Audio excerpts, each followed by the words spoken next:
Bom dia, pessoal. Pegando aqui, antes de mais nada, queria comentar que os fundos macro acabaram de completar, ao longo de março, 7 anos de vida. A gente tem um orgulho bem grande aí do que a gente tem construído, os fundos têm entregue seus mandatos aí com bastante folga. Estamos geralmente eu e Júlio aqui representando, mas somos uma equipe de mais de 20 pessoas, então bastante orgulho do que a gente está construindo e espera construir muitos anos ainda pela frente. Bom, falando um pouco do mês, acho que foi um mês bem volátil e atípico, né? Eu acho que a gente começou o mês, o presidente do Banco Central americano discutindo reacelerar a alta de juros, voltar a subir 50 bases. Poucos dias depois, a gente teve, como o Fernando falou agora há pouco, alguns bancos regionais americanos apresentando dificuldade e, por que não dizer, praticamente quebrando, né? Precisaram de intervenção governamental.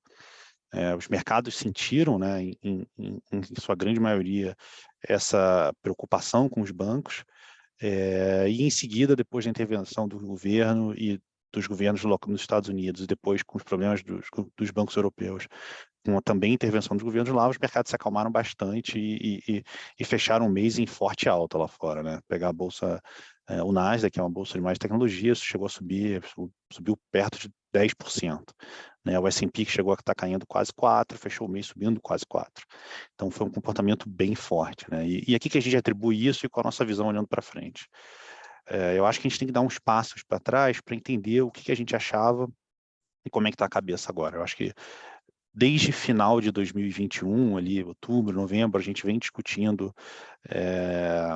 uma economia americana super forte, um mercado de trabalho super aquecido, e um Banco Central que ia ter que subir juros, e isso acabar impactando a atividade e preço de ativo de alguma forma. Então, de alguma forma, como a gente tinha falado, como vinha falando, a gente viu um ambiente que o mercado de juros dominava os outros mercados, né?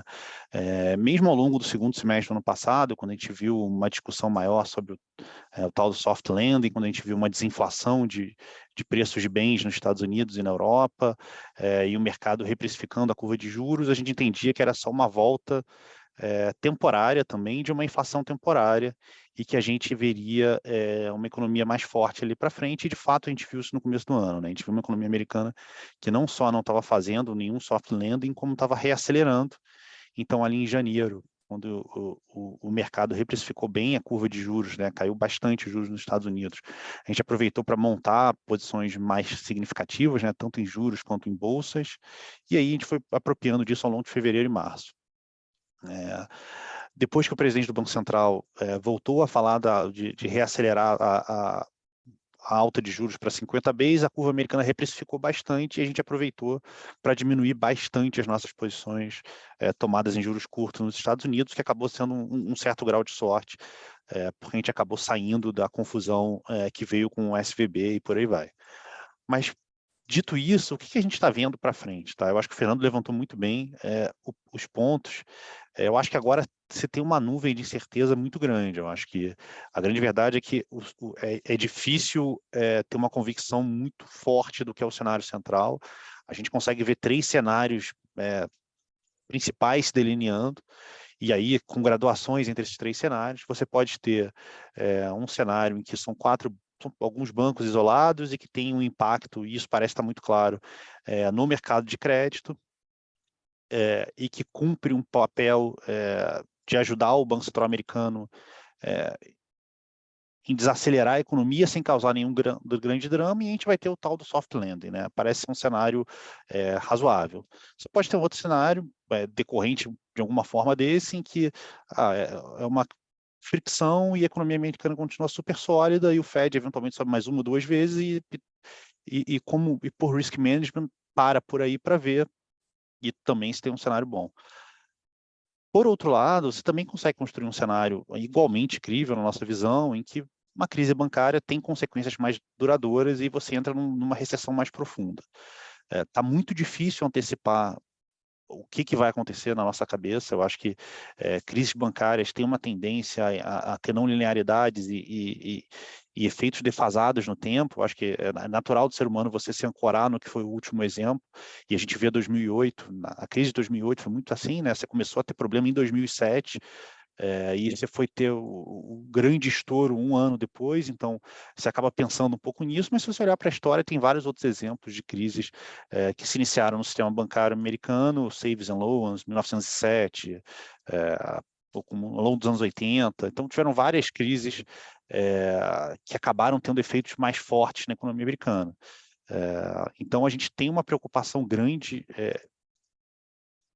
de para onde a gente vai, mas entende que está difícil prever.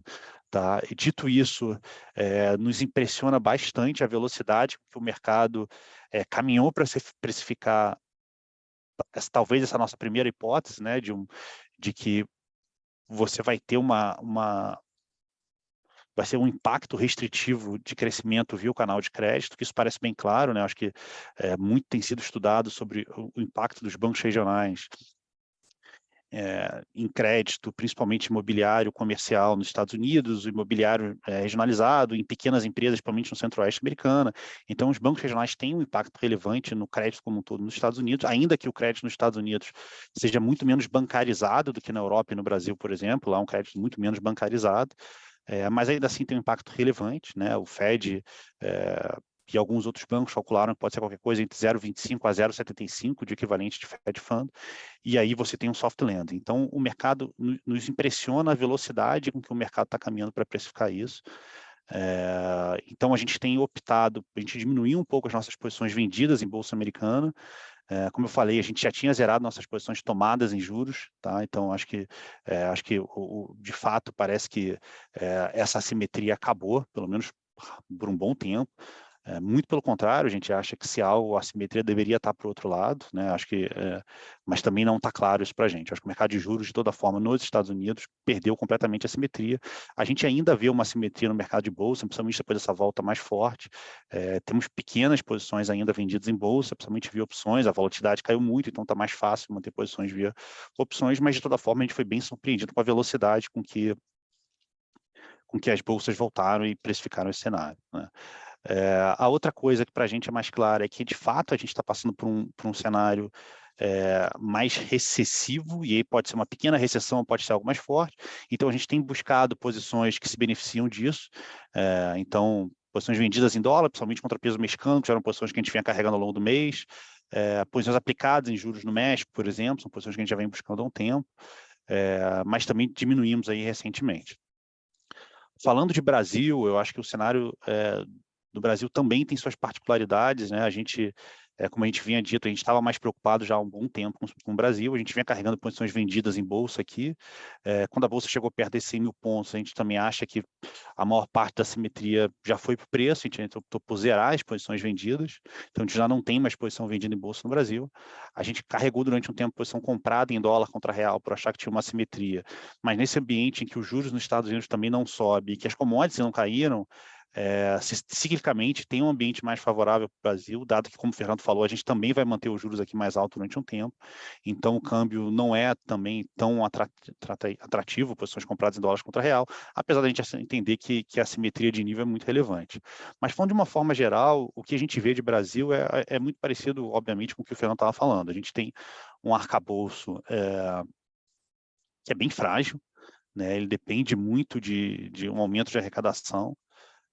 E quando a gente pensa, independente de julgamento de valor, qual é a resultante dele daqui para frente, a gente tem um governo que vai gastar mais. A gente estava, quando você olha as transferências do governo para as famílias, vão quadruplicar, se você olhar de pré-pandemia para agora.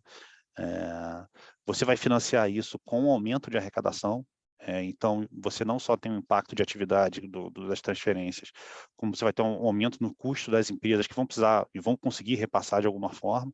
Então, você tem um ambiente um pouco mais inflacionário de curto prazo, um ambiente de mais baixo crescimento, dado que você está diminuindo a produtividade da economia e aumentando os custos. Então, você tem menos crescimento e a resultante disso também é um juro de equilíbrio mais alto, de longo prazo, tá?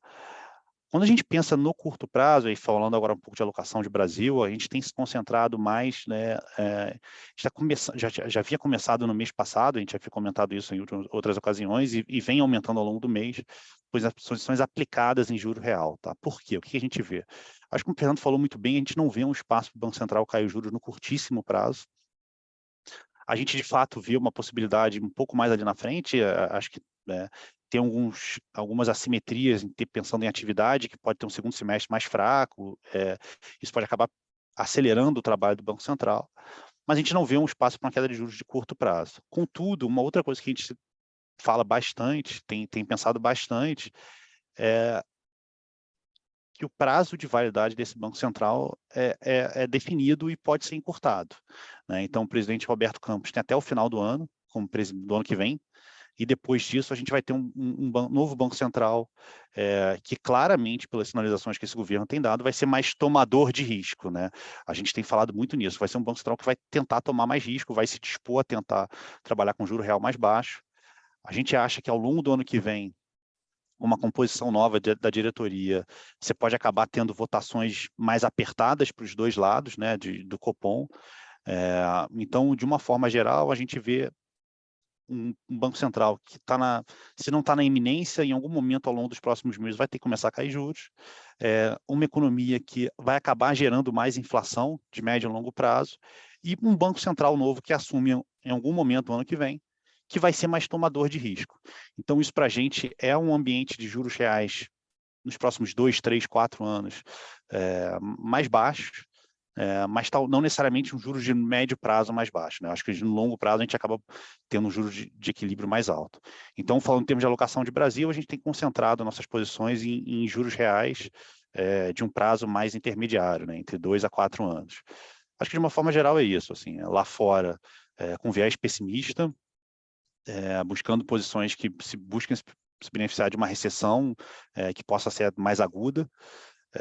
No Brasil, uma preocupação de médio e longo prazo, mas reconhecendo que ciclicamente você pode estar um pouco melhor de curto prazo, então procurando traduzir isso em posições aplicadas em juros reais de médio e longo prazo.